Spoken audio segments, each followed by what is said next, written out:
Good evening, everyone. Let me give you a background. Look, check this out. So the last video, it was complacency.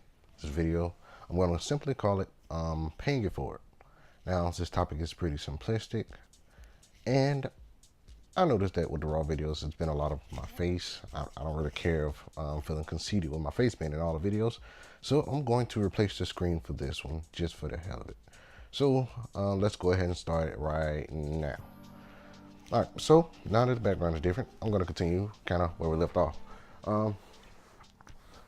This video is called Paying It Forward. Reason why is because one of the ways of adding to structure or adding to guiding your future, moving it forward, is by paying it forward. So what does paying it forward means in my opinion?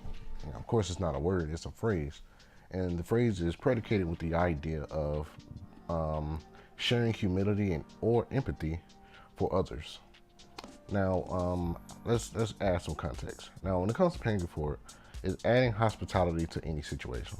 I guess that's another way of defining it, and it can be applied anywhere. It can be applied to when you are a customer. It can be applied to when you are a service worker. It can be applied to when you are an entrepreneur, freelancer, a boss. I mean, any of the different demographics that allow you to have social power. Now, when it comes to social dynamics, specifically within social dynamics, I mean within dialogue between one person to another, there's an idea of authority within conversations, even in informal, excuse me, my English. But when it comes to informal conversations, there can also be social interactions that between two people or more, whether there's a group or two people, two or more. There's usually a form of authority to where it can be exchanged from one person to another. So, for example, when it comes to the different stances of a conversation, whether someone is passive, assertive, or aggressive, there are different approaches to a particular topic, especially when there's a mutual motive.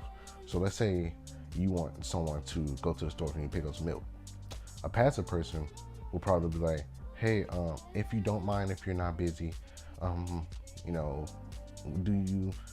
you possibly okay? Do you have the time to go to the store? It doesn't mean that you're introverted or shy, but passive is usually the most temperamental or timid approach.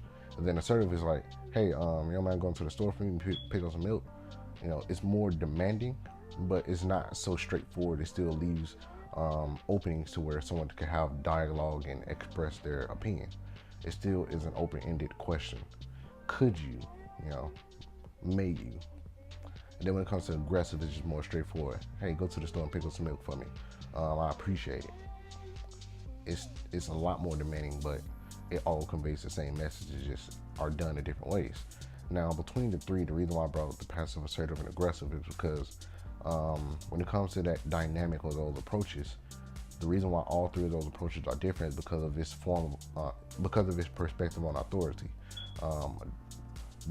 Let's say the aggressive takes the approach of saying, "Hey, I have the authority, but even though I'm directly telling you or I'm aggressively asking you, I have authority enough to where my words can be conveyed how I want them to. It doesn't exactly matter my words; it matters the message."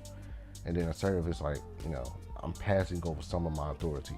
You have the authority to say no, but you don't have so much of the authority to question me. You can just say your answer and go about your day. Then when it comes to passive, it's kind of the exact opposite of aggressive. It's like, I'm giving you all of the authority. Here you go. You have the authority to where this conversation goes, whether it turns into actions or whether it ends with just this conversation.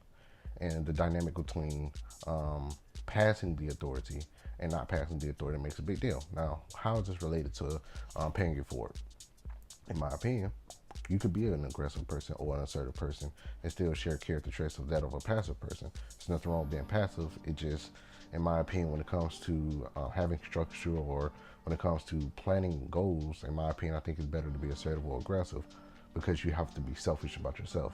Anyways, taking a passive approach when it comes to paying it forward is very beneficial because you pass the authority on to other people, and specifically in many cases The idea of giving them authority means to counteractively do something for them first without asking or without their consideration. It's for the sake of it being a righteous or it being something that makes their day easier or happier.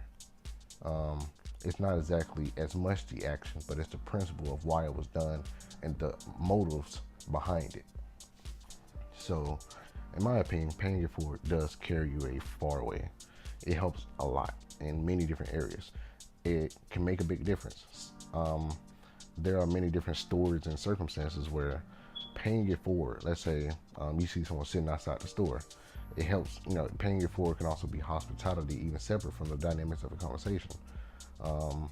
Like it's been times, I'll give an example. I went to a Dollar General one time and I seen a guy outside. He asked, did I have any money for him? And I was like, you seem kind of hungry. If you don't mind me asking, what's your situation? How you doing? What's going on? I forgot what it was because it was like maybe 2-3 years ago. So anyways, I was like, well, I don't mind exactly giving you money or whatever. I would rather not give you money if you don't mind.